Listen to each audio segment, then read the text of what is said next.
శ్రీ కనక మహాలక్ష్మి అమ్మవారు దేవస్థానం విశాఖపట్నంలో బూరుజుపేట అనే మన విశాఖ అప్పటి కాలంలో రాజులు పరిపాలించిన ఈ కుల దేవత కానీ కుటుంబ దేవతని వేలుకుంటారనమాట. ఈ బురుజుపేటలోన విశాఖ అప్పటి కాలం రాజులు ఇతను ఒక బావి నుంచి బయటపడిన దేవత శ్రీ కనక మహాలక్ష్మి.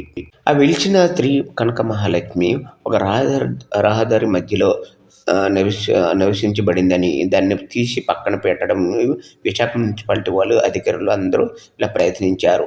విశాఖ మున్సిపాలిటీ చేసిన పనికి ఇప్పటి 1917లో అప్పుడు ప్లేగు వ్యాధి అని ఒక వ్యాపించి చాలామంది చనిపోయారు.